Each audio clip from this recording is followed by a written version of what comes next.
encorajar você a essa noite, abrir o seu coração, amém, para aquilo que Deus tem para ministrar, amém, irmãos? Eu tenho certeza que você vai sair daqui carregando algo para a sua vida, amém? Não faça, né, deste momento, como eu vi a querida ministra de música falando, quando ela estava cantando aqui, iniciando o período de louvor. Ela disse, hoje não é só mais um culto. 5 améns, assim, bem murchinhos. Eu vou dar mais outra chance. Hoje não é só mais um culto. Amém? A amada Patrícia também falou assim, hoje vai ser um culto diferente. Irmãos, eu tenho aprendido isso na minha vida, como você, eu também congrego. Eu não estou falando isso porque eu vou ministrar a palavra, amém? Eu estou falando isso porque eu sou filha de Deus. E eu congrego também, e eu me ajunto com os filhos de Deus também, quando eu posso, para receber a palavra. Você está comigo? Eu tenho uma igreja, eu faço parte da Igreja Verbo da Vida Vila Matilde, em São Paulo. E quando eu estou de folga das aulas, eu vou lá, e eu cultuo ao Senhor. E uma das coisas que eu gosto de fazer as pessoas pararem para pensar, é exatamente isso. Para quê, ou por quê, eu saio da minha casa, no domingo à noite, numa terça-feira, numa quinta? O que está no meu coração quando eu saio de casa, quando eu boto a minha roupa para ir para a igreja? É só mais um culto, será mesmo? Eu me lembro que uma vez, eu compartilho sempre isso na aula, e algumas aulas e alguns cultos. Eu me lembro uma vez, eu congregava, morava na cidade de Curitiba, e eu me congregava no Verbo da Vida, estava na verdade implantando, ajudando, pastor Manassés Guerra, eu tenho certeza que vocês conhecem, implantando a igreja lá, e eu estava de folga, já ensinava na escola, mas eu estava de folga, e eu me lembro que uma vez eu estava na rua, e Curitiba era fria, gente, meu Deus, a capital mais fria do país, e por volta de 3 graus à tarde, aquele sol que é fictício, que não te esquenta de jeito nenhum, Sol só aparece, mas ele não esquenta. E eu me lembro que eu cheguei por volta de 5:30 da tarde em casa, 6 horas, e com frio, e com o rosto gelado, e era uma quinta-feira, dia de culto, e eu deitei no sofá. Quando foi dando horário de se arrumar, meu Deus, eu tenho que ir no culto, eu tenho que ir no culto, eu tenho que ir. Tem que ir. E eu fui tomar banho, aquela coisa, não, mas eu tenho que ir, não, tem que ir, porque eu não estou afim de receber uma ligação do pastor, perguntando que eu não fui, tenho certeza que ele vai mandar uma mensagem, o outro pastor também vai mandar, não, eu tenho que ir, e na época eu tinha algumas coisas na igreja que eu fazia, mas eu fiquei nesse tem que ir, amém? Agora eu me pergunto, só eu hoje à noite? E eu tenho que ir, irmãos, e no meio desse tem que ir se arrumando, não estou afim, o Maná vai ligar para mim perguntando que eu não fui, vou ter que inventar uma desculpa, não, eu vou. Tem que ir, nesse tem que ir eu escutei literalmente dentro de mim, motivação miserável essa sua. Obrigada pelo amém, amado pastor.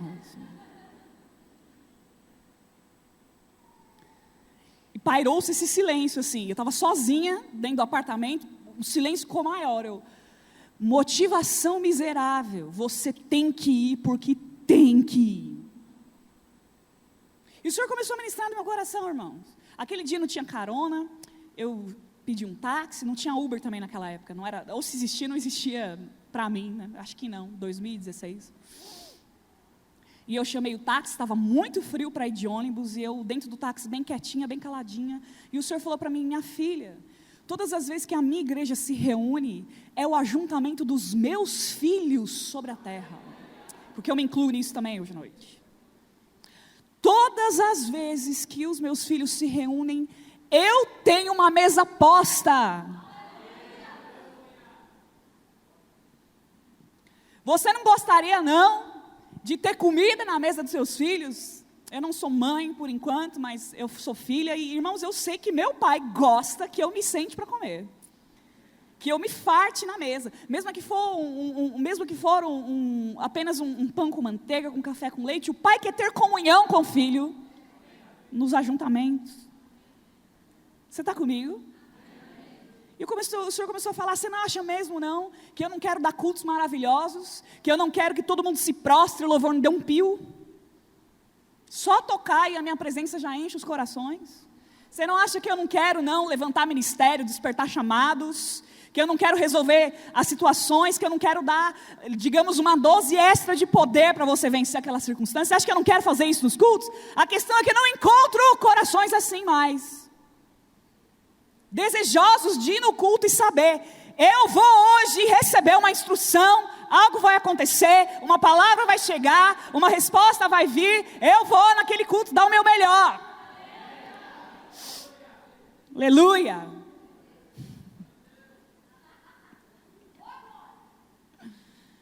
E eu comecei a mudar a minha motivação para os cultos. E naquele culto frio, naquela capital gelada, no culto de quinta-feira, 3 pessoas. E eu 4. E o rapaz do violão, porque o louvor não vai, dia de muito frio, a igreja começando. O nome do culto era Quinta Sobrenatural. Ou seja, culto do Espírito, gelado. E eu comecei a mudar minha atitude, irmãos, em qualquer culto. E eu comecei nesse culto. Eu desci do carro. Não, tem que mudar minha atitude. Eu comecei a ficar fervorosa no culto. O menino lá com violão, tadinho, morrendo de frio. Eu, aleluia!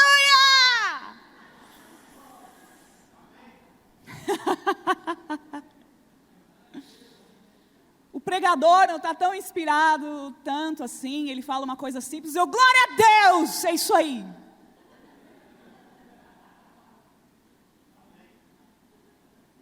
Agora eu vou falar para você como eu ia nos cultos. Muitas vezes eu fiz isso. A gente chega nos cultos.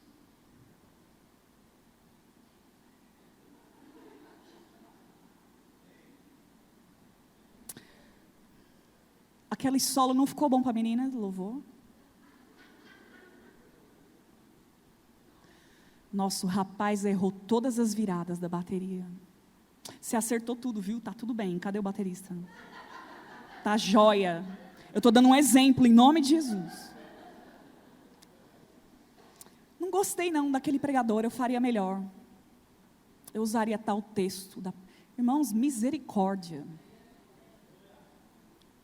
O culto nunca foi para você.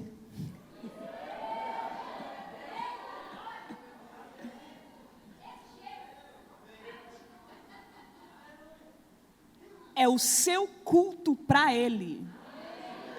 Se você chega aqui, irmãos, eu vou falando sério, eu comecei a mudar minha atitude. E eu comecei a provar de cultos, e conquistar coisas em cultos assim. Resposta chegava. Às vezes Deus levantava um diácono para me dar uma palavra e sacudir o meu culto. Às vezes oferta chegava. Por quê? Porque eu decidi cultuar. Você tem que decidir, irmãos, cultuar. Agora, para valer o negócio. Você está comigo? Fazer o negócio, seu culto para valer. Acreditar, eu estou indo e não vai ser um culto de mesmice na minha vida. Vai ser um culto onde alguma coisa vai acontecer, vai ser liberada uma palavra, eu vou receber algo da parte de Deus. Então, deixa eu ser ousada aqui nessa noite. Você pode sair daqui com uma resposta.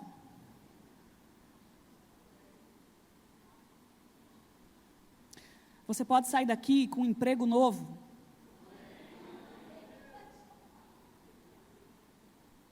Você pode sair daqui com uma instrução que vai salvar teu casamento.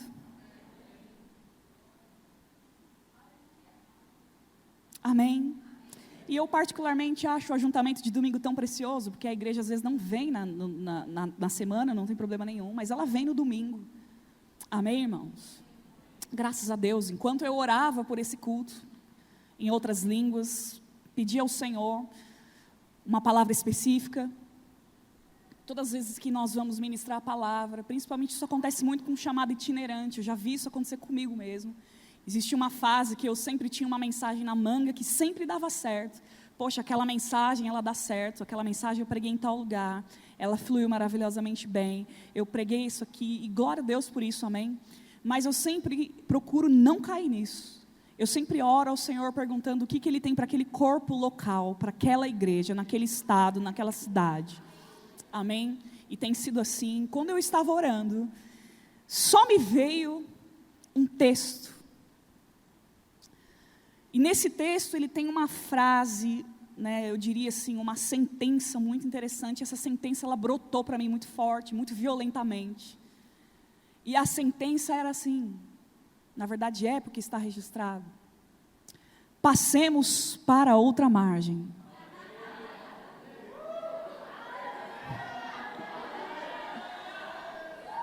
Aleluia. Passemos para outra margem.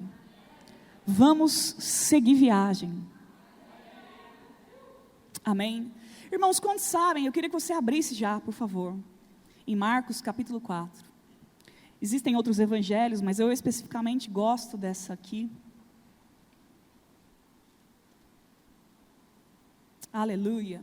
Quando você abre, deixa eu falar algo para você. Quantos sabem aqui que o nosso Deus, o nosso Pai, Ele trabalha com plano e com propósito? Amém, irmãos? Você vê isso desde a criação, eu acho impressionante. Gênesis capítulo 1, e a partir do verso 1, capítulo 2 também, o mesmo episódio narrado de forma diferente, capítulo 2, sobre a criação. Amém, irmãos? Você vê Deus, segura aí em Marcos capítulo 4, por favor. Você vê Deus ordenando, a Bíblia fala isso em Hebreus, que pela fé nós cremos que o mundo foi formado pela palavra de Deus. Não é assim?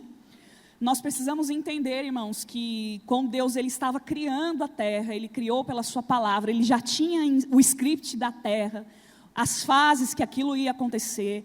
No primeiro dia, eu acho impressionante, Ele cria as coisas, diz que a terra era sem forma e vazia. Amém? Mas o Espírito estava lá, o Espírito Santo já estava envolvido com a água desde a criação.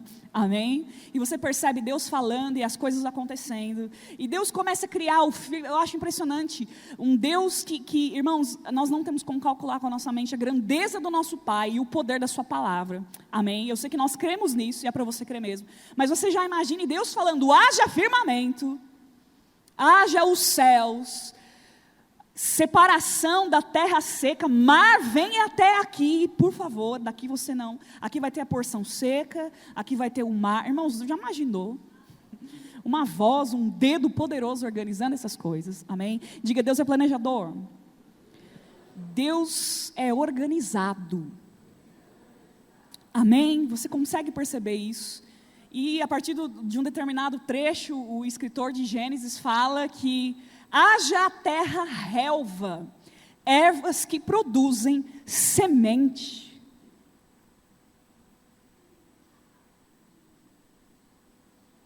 Um Deus que criou firmamento, céu, luminares, estrelas, criou também as sementes.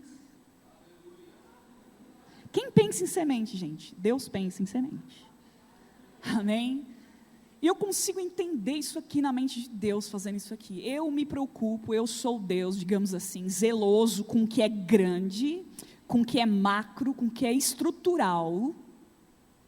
Mas eu me preocupo com detalhe também. Irmãos, Deus é assim também na vida dos seus filhos. Deus cuida do grosso. Deus cuida da estrutura. Deus cuida do que você vai comer. Mas Deus cuida do botão da camisa da tua casa própria. Ele cuida. Deus sabe a cor que você gosta.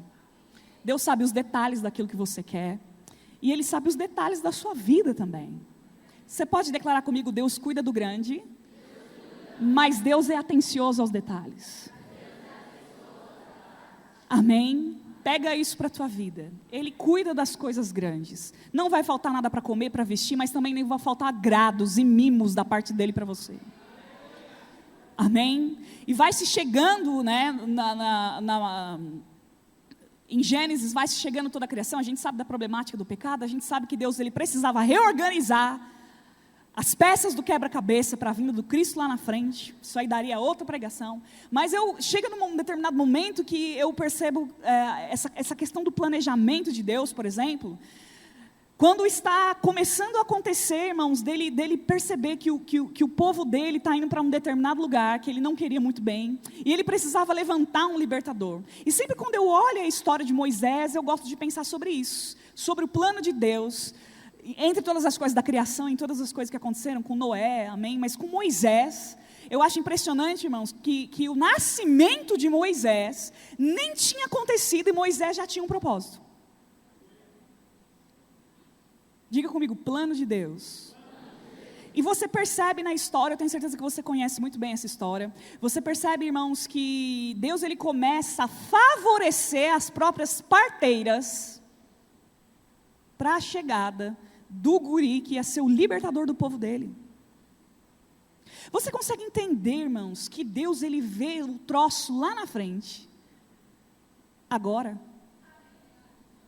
Você sabe que Deus, Ele vê o teu plano, irmãos, pronto, perfeito, tudo feito, tudo ajeitado, já. Ele é o Deus que vê o fim antes do começo, gente. A gente está falando sobre passar para o outro lado, fica tranquilo. Amém? Deus começou a favorecer as parteiras. Tinha uma ordem, você lembra? Mata todo menino macho. Mas o que aconteceu? O favor de Deus nas parteiras, elas não conseguiram. Falaram, olha, as mulheres hebreias, elas dão a luz muito rápido. Quando eu vi, o menino já nasceu. Diga comigo, parte de Deus. Irmãos, a parte de Deus está pronta. Amém? Você não precisa se preocupar. O problema é a nossa mesmo. Você está comigo? E aí o menino vai para as mãos, Joquebede, mãe de Moisés, e você percebe que ali já vigorava aquela lei, onde os meninos precisavam ser mortos. Aquela mulher escondeu o menino por 3 meses. E eu fico imaginando aquele menino, quando ela não podia mais, ela já sabia o que precisava fazer, como parte do plano de Deus. Ela me pega um cesto, ela passa aquele betume naquele cesto, prepara aquele cesto, acredito que ela amamentou aquele menino, um menino de 3 meses, coloca o menino no cesto, irmãos, e com muita fé, porque sabia que o plano de Deus estava acontecendo, ela coloca aquele menino no rio Nilo, cheio de crocodilo, de cima a baixo. Fala a verdade, isso não é muita coragem para fazer isso acontecer, não. Eu não sou mãe por enquanto, mas eu já tive amigas que tiveram filhos. Gente, um bebê de 3 meses, meu filhinho de 3 meses, dentro de um cesto, cortando o Nilo, cheio de crocodilo. A não ser que Deus tenha dito mesmo.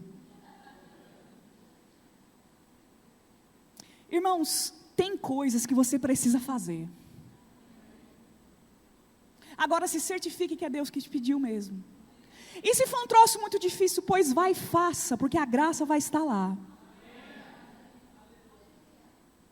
Existem fases na nossa vida que nós precisamos botar o menino no rio Nilo mesmo.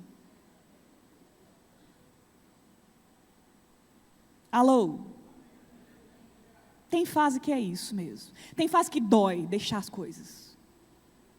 E ela botou aquele menino no rio, sabendo, olha, não, irmãos, presta atenção, em obediência e muita fé que Deus estava, preste atenção, nisso que eu vou falar, no controle de todas as coisas quando nós não estamos. Se você fez tudo o que tinha para fazer, irmão, esquece que Deus está lá. Quem está entendendo? E botou o menino lá. Agora eu fico impressionado, irmãos. A irmã Miriam, vai me observando o cesto.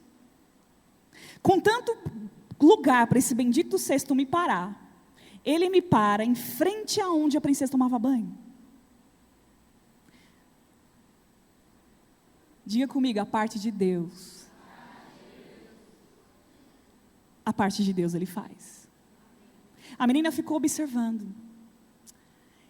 E eu fico imaginando, essa menina, essa guria inteligente, não tinha nem feito rema, nem sabia o que era ser guiada pelo Espírito. Mas a menina se enfia lá no meio. Oi, princesa, oi. Um garoto. Achamos no rio, disse que a mulher achou graça no bebê. Irmãos, pela lei, essa menina pegaria aquele bebê no colo. Isso aqui é uma mulher hebreia tentando burlar as leis do meu pai. Traz uma faca que a gente resolve agora. Mas a mulher gostou do menino. Diga comigo, a parte de Deus. A parte de Deus Ele faz, irmãos. E a menina me pega e me fala assim para a princesa: você, por um acaso, não, minha filha, tu não queria, em nome de Jesus aí, que eu arrume uma ama de leite para esse menino? Pois tá, pode levar. E toma aqui um dinheiro para você cuidar desse menino. E a menina catou o irmão e levou para a mãe, gente. Diga comigo, a parte de Deus. Ele faz, gente. O menino voltou para os braços da mãe com dinheiro. O que é tão difícil você fazer que você acha que não vai voltar para a tua mão em dobro, não, gente? O que é tão difícil obedecer que você não consegue? Tudo que você coloca na mão de Deus, você garante. Mas o que fica na tua mão, você perde. Então não segura não, bota esse menino no rio. A gente está falando sobre passar para outra margem. E eu tenho certeza que você está entendendo dentro de você muito mais do que eu estou falando aqui. Amém? A nossa vida é feita de fases e de renúncias. E de coisas que a gente precisa deixar. Você está comigo, irmãos? E uma das coisas que eu gosto nesse texto, você abriu? Vamos lá. Diz assim a palavra do Senhor em Marcos capítulo 4, a partir do verso 35. Vocês abriram? Quem achou, diga assim, eu vou passar para outra margem. Muito bem. Naquele dia, sendo já tarde, disse-lhe Jesus, passemos para outra margem. No verso 36 diz, e eles despedindo a multidão, o levaram assim como estava no barco, e outros barcos o seguiam. Ora, levantou-se grande temporal de ventos, e as ondas se arremessavam contra o barco, de modo que o mesmo já estava a encher-se de água. E Jesus estava na popa, dormindo sobre o travesseiro. Eles o despertaram e lhe disseram, mestre, não te importa que pereçamos? E ele despertando, repreendeu o vento e disse ao mar, acalma-te, emudece. O vento se aquietou e fez-se grande bonança. Então lhe disse, por que sois assim tímidos? Como é que não tendes fé? Verso 41 do capítulo 4. E eles, possuídos de grande temor, diziam uns aos outros, quem é este que até o vento e o mar lhe obedecem? Acho muito interessante. Jesus aqui, ele tinha acabado de chamar os discípulos, se você vê no capítulo antes, no capítulo 3, diz que ele chamou para si aqueles que ele quis e vieram a ele. Irmãos, e os discípulos eram tudo muito novidade, você está comigo? E eu acho importante que ficou registrado para que eu e você também soubéssemos que até quem andou com ele tinha suas dúvidas de quem ele era. Você está entendendo? Irmãos, para os discípulos, ele já tinha dado algumas parábolas, os discípulos já tinham visto ele curar, mas viajar com Jesus, eles não tinham viajado ainda. Você está entendendo, irmão? Na verdade, isso aqui era um lago de Genezaré, e eles iam passar para outra margem. Jesus tinha feito já coisas, ele já tinha concluído algumas fases, ele já tinha dado o primeiro passo no seu chamado, ele já estava ministrando, ele já estava curando, mas ele entendeu, porque ele era um homem guiado pelo Espírito, amém? Que ele tinha coisas novas mais à frente para fazer. Você está entendendo? Se você for ler depois aqui, quando eles chegam no início do capítulo 5, na outra margem, você vai entender que tinha lá um homem muito importunado, amém? Lembra daquela história do endemoniado de Genezaré? Gerazeno, né, que diz o texto. Esse homem era um homem que vivia à margem da sociedade. Você vai ver que ele foi muito importante para o ministério de Jesus. Startou uma nova fase no ministério de Jesus. E esses discípulos aqui, eles não entendiam direito ainda, embora estavam convivendo com Jesus, os 12, almoçavam juntos, tomavam café, dormiam no mesmo lugar às vezes, viajavam, aliás, iam começar a viajar juntos, já tinham uma rotina juntos. Você está entendendo o que eu estou falando? Então, para eles era tudo muito novidade. Quando eles foram viajar, e Jesus deu essa sentença, deu essa ordem, passemos para outra margem, amém? Era novidade, era a primeira, de repente, viagem ministerial desses meninos, mas eles não sabiam quem Jesus era direito. Vale salientar, irmãos, que você se lembra daquele capítulo de Mateus, capítulo 16, que a confissão de Pedro, quando Jesus está andando com eles, e Jesus, eu imagino eles parando assim numa rodinha, e Jesus pergunta: quem o povo diz que eu sou? Eu consigo perceber os discípulos sem graça.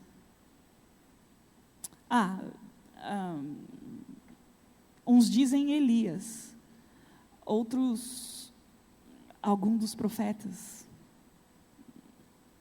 E naquele momento, e vocês? E o mais descadeirado de todos, Pedro, acredito que naquele momento o tempo parou para ele, ficaram só os dois, e ele disse: você é o filho de Jesus. Uau, rapaz, isso não pode ter vindo de tu, não. Isso é coisa do meu pai. Você não falaria uma dessas se fosse só você, não. E aí ele fala da pedra: tu és Pedro, pedra, edificarei a minha igreja. Eles não sabiam direito quem Jesus era. E nesse texto aqui a gente vê. E uma das coisas que a gente vê Jesus fazendo também: levanta, acordado por eles, repreende os ventos, repreende a tempestade. Algo que me indica que era algo que eles deveriam fazer. Você está comigo, irmãos? Porque Jesus indaga: por que vocês são tão tímidos? Homens de pouca fé. E eles questionam: quem é esse? Amém? São apenas alguns detalhes, mas o que eu quero dizer aqui para você a respeito dessa sentença, irmãos, dessa frase, dessa sentença declarada por Jesus: passemos para outra margem, porque nessa margem aqui eu já fiz tudo o que eu deveria fazer. Nessa fase aqui eu já esgotei os benefícios da fase presente. Nessa fase aqui eu já sei o que é que acontece. Agora eu estou na hora de novos desafios lá na frente.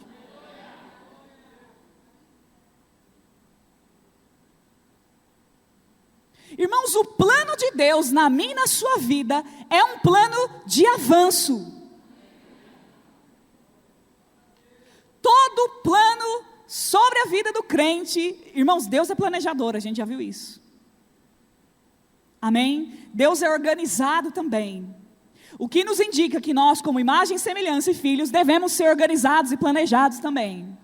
Agora, uma coisa é eu saber que Deus tem um plano na minha vida e eu não querer mudar as fases desse plano. Ou resistir a entrar as fases novas desse plano também. Por que você está falando isso? Porque a gente percebe aqui, a tempestade, esse texto já me arrancou os cabelos. Ela é um fenômeno da natureza, digamos assim, as chuvas acontecem, mas eu acredito, irmãos, que isso aqui não foi Deus quem mandou, não. Para Jesus, ele não ia se auto-sabotar o Pai. Deus manda a tempestade, ele repreende. Não. Isso aqui era justamente algo espiritual.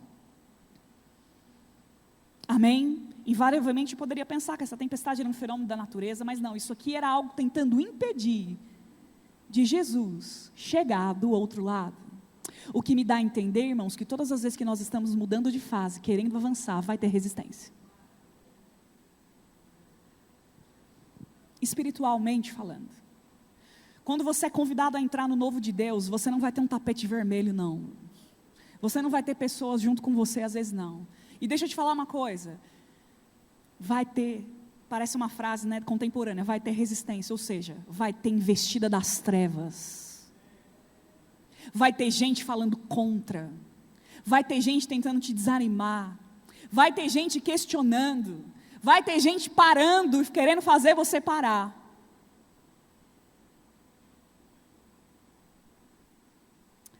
Eu gosto quando você fica quieto. É que você está meditando. Jesus, como um bom líder, esse texto ensina muito sobre liderança também. Ele fala que nós vamos para lá. Irmãos, os seguidores de Jesus, os discípulos, quem concorda que só segue alguém quando esse alguém sabe onde vai chegar? Eu tenho certeza que nessa igreja você sabe onde você vai chegar. Eu tenho certeza que aqui, o pastor deve ter falado já, tenho certeza que a visão dos pastores está muito bem comunicada. Está muito bem escrita, está muito bem passada. Fique em paz, gente, que eu não estou sabendo de nada não, viu? Está tudo bem. Tudo bem? Vocês podem chamar minha atenção se vocês quiserem depois. Vai ter investida das trevas, vai ter situações para você parar, mas deixa eu falar uma coisa, irmãos. Se você foi chamado para avançar, e se você está cumprindo o plano de Deus e o propósito de Deus para a sua vida, você vai dar um jeito nessa tempestade aí, e vai chegar do outro lado, e não tem Satanás que impeça, e nem enviados dele também.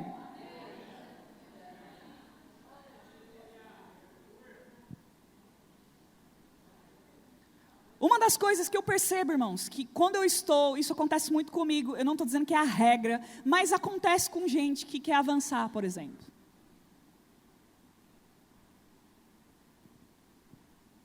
A gente tem dificuldade de deixar coisas. Alguém recebeu, alguém. E a gente precisa fazer, irmãos, igual os Teletubbies, quem lembra? Levanta sua mão, quem lembra aí? Denuncia a sua idade agora, vamos lá. Fase antiga é hora.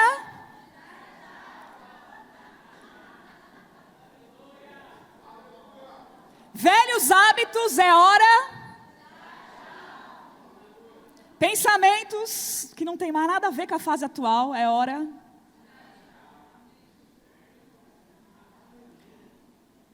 Amizades que só me atrapalham.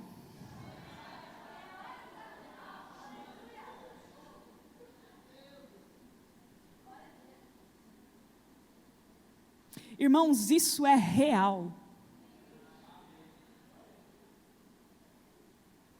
Tem coisas da fase passada que não vão entrar na presente, embora você tente empurrar. Só se abraça o novo quando eu dou tchau para o velho. Sai dessa ladainha da última fase, em nome de Jesus. É hora de cantar um novo cântico, o cântico da fase que vem. É hora de dançar uma nova música, a música da fase seguinte. Aleluia. Eu preciso deixar coisas. Eu preciso botar menino no rio. Eu preciso fazer renúncias. Quando você vai se arrumar, as mulheres entendem mais disso que os homens. Você tem 2 sapatos lindos, mas um tem que ficar.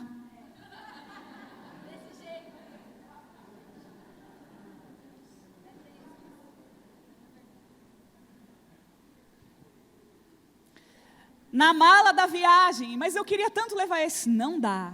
Tem que escolher. Tem que escolher, irmãos. Tem que saber escolher. Você não está sozinho. O Espírito Santo está para te ajudar nessas escolhas. Deixa eu te falar uma coisa. Ele está também te ajudando. Solta isso, porque tem algo melhor pela frente. Tem uma nova fase e você vai chegar lá. E chega lá com as mãos vazias para receber o novo de Deus. E essa mensagem hoje cabe bem nesse dia, 30 de junho. Porque nós estamos encerrando, irmãos, um mês, 6. E nós vamos começar o 2º semestre oficialmente amanhã. Irmãos, nós vamos inaugurar uma nova fase. Você deve deixar, irmãos. Irmãos, isso ficou tão forte para mim. quando eu fui passar 2018 para 2019. Uma vez eu me lembro orando entre Natal e Ano Novo. Na verdade, já tinha passado Natal. E eu orando, e eu estava vivendo uma fase de mudanças dentro de mim, sabendo que as coisas iam mudar. Deixa eu te falar uma coisa. Invariavelmente é assim. Eu não estou dizendo que é uma regra. Mas quando as coisas estão começando a mudar, você começa a se sentir desconfortável. A gente deseja mudança, a gente quer mudança, a gente fala, meu Deus, as coisas não mudam, mas quando ela começa a mudar, você começa a tremer. As coisas estão mudando. E eu ficava em casa, subindo a escada, eu moro num sobrado em São Paulo, com a minha mãe, com a minha família, eu começava a subir a escada, e minha mãe, menina, o que foi? Mãe, as coisas estão mudando. As coisas vão mudar, mãe, e elas começaram, irmãos, a mudar na minha casa, na minha família, nós mudamos de igreja, uma série de coisas aconteceram, e aquele desconforto, e sabendo que tem que deixar coisas, deixar hábitos, deixar certas coisas, e deixar, irmãos, deixa eu te falar uma coisa, deixar pessoas também. Mas às vezes você deixa, eu sei que dói, eu estou dizendo que é desconfortável porque dói, mas deixa eu te falar uma coisa, irmãos, você quando precisa virar as costas para a fase, para algumas pessoas, você vai ter que dar de cara para o teu destino novo também. Nem é todo mundo da velha fase que vai entrar na nova. Nem é sempre pessoas do teu passado que vão participar da tua vida hoje. Amém? Irmãos, passado já diz o tempo verbal. Eu já passei. Ah, mas eu estou passando uma circunstância. Presta atenção no tempo verbal disso daí. Passando. Você não está ficando, morrendo lá. Você está passando. E a gente tem uma falta de paciência para esses processos. Mas deixa eu te falar uma coisa, irmãos, abre a tua boca e começa a dançar a música da nova fase seguinte. Começa a celebrar, eu estou passando isso daqui, porque uma outra margem cheia de glória, lá na frente está para mim entrar, eu vou inaugurar, irmãos, está inaugurando. Irmãos, tem uma unção tão poderosa sobre o ano de 2019. Eu percebi isso nas salas de aula do Rema. Primeira matéria, fogo desceu, Deus anunciou tanta coisa. Irmãos, deixa eu falar uma coisa para você. Tem gente aqui hoje à noite, presta atenção, não são todos. Tem gente que já entendeu que tem um plano, tem gente que já entendeu, tem gente que já entendeu. Tem gente que já entendeu que está mudando de fase, tem gente que está deixando a fase passada, já disse é hora de dar tchau, e ela só vai sair daqui com mais gás para hoje à noite. Agora, tem gente aqui que nem sabe que é plano. Que entrou 2019 e nem sabe qual é. Vamos acelerar isso aí em nome de Jesus, irmão. Uma das coisas que eu tenho aprendido. Quem sabe aqui que a gente está na última hora? A gente está nos últimos anos da igreja sobre a terra. A gente tem que ser assertivo. Estou amando essa palavra. Assertivo, acerta.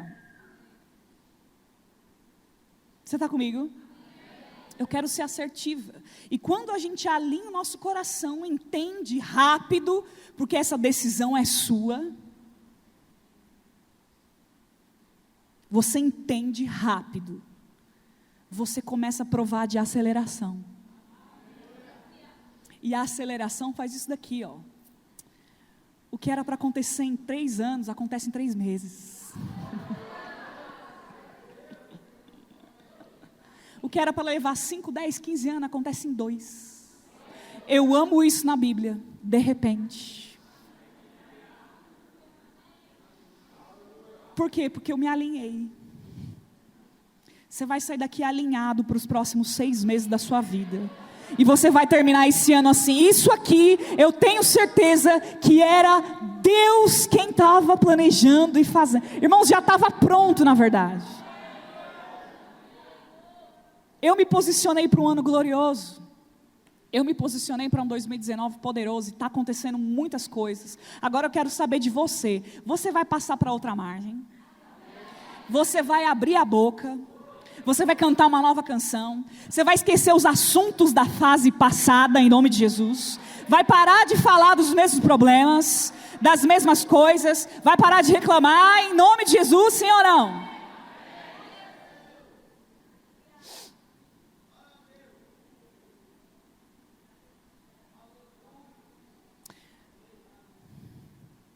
lembrei de algo, meu Deus do céu, deixa eu ver como eu vou falar isso. Quem já assistiu, eu tenho certeza que sim, aquele seriado Chaves?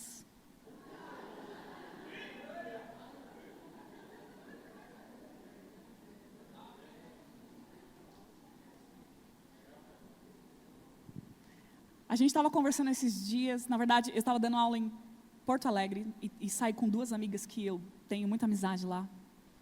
E a gente estava falando de coisas antigas, né? E a gente começou a falar desse seriado. E eu lembro que no fim da conversa a gente falando assim, mas os episódios são sempre as mesmas coisas. E a gente não se cansa de assistir. E a gente começou a conversar, a brincar, a falar de outros desenhos, mas o Chaves, a gente terminou voltando no Chaves. O Chaves, todos os episódios, eles tinham as mesmas coisas. Era sempre o seu Madruga devendo 14 meses de aluguel para o seu Barriga. O seu Barriga sempre apanhando do Chaves. A bruxa do 71 sempre tendo que aguentar, os meninos chamando ela de bruxa.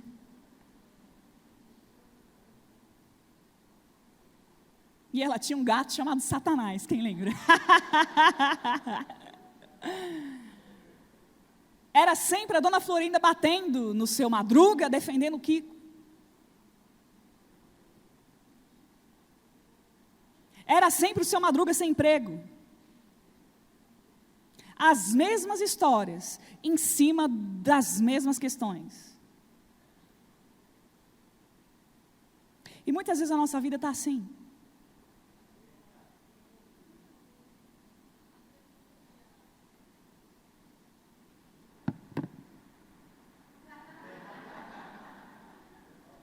Todo mundo.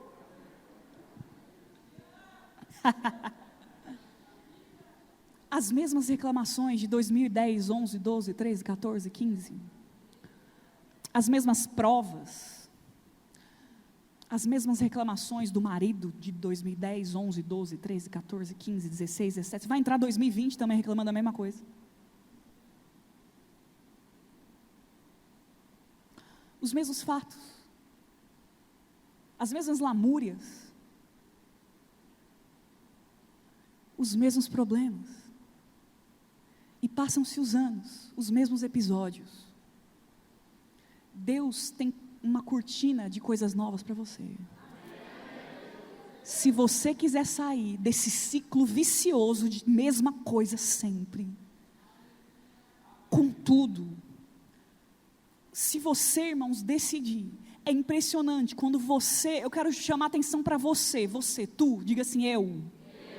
Porque para Deus está pronto o teu futuro. A nova fase está lá te esperando. O novo de Deus está lá. As novas pessoas, os novos cenários, as coisas inéditas. Aquilo que você jamais pensou, imaginou. Porque Deus é o Deus do infinitamente mais além. Estão te esperando. E você vai ficar mastigando essa mesma comida de reclamação há 30 dias, 40, 50 vezes.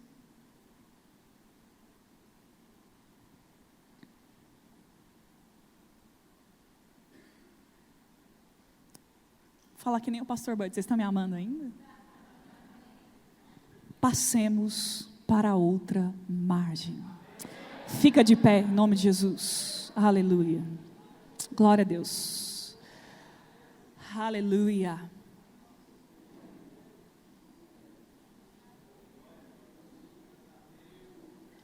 Deus tem um plano para a sua vida. E esse plano precisa rodar. Novas fases precisam chegar. E você precisa deixar para trás coisas. Aleluia. Deixa eu falar algo, irmãos. Nada mais frustrante é querer viver algo fora do tempo. Mas se eu disser para você que mais frustrante ainda é você ficar estagnado e não querer o novo tempo. Eu não conheço a tua vida. Eu não sei o que está se passando na sua casa, na sua família. Mas eu quero utilizar desse trocadilho interessante. Você está passando. Esse não é o estado final. E o Senhor vai liberar hoje algo sobre a sua vida. Eu queria que você levantasse as suas mãos. Aleluia. Oh, glória a Deus. Eu sinto o cheiro de nova fase. Eu sinto o cheiro de um julho glorioso, cheio de novas oportunidades. Por quê? Porque eu decidi me abrir. Eu decidi viver. Eu quero viver isso. Levante suas mãos. E você vai começar a se consagrar ao Senhor. E você vai dizer assim: Pai, em nome de Jesus, eu acredito que eu entendi o que essa menina falou.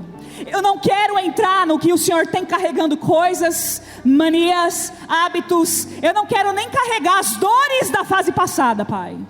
Sabe, irmãos, o apóstolo Paulo nos dá a dica numa das suas cartas. Ele diz assim: deixando as coisas que para trás ficam, eu prossigo avançando para o alvo, para o prêmio da soberana vocação em Cristo Jesus. Irmãos, a próxima fase tem o novo de Deus, tem presentes inesperados, tem glória maior, tem o maior nível de unção para a sua vida, tem nova fase chegando para a sua família. Chegue hoje lá, arranque coisas da fase passada, apague fotos, se necessário queime coisas, arrume as suas coisas, doe coisas que você não usa mais. Por quê? Porque o novo só chega para quem se desfaz do velho.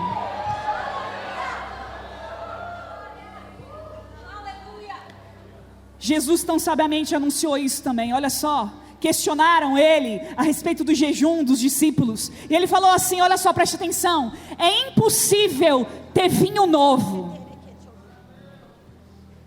em odres velhos.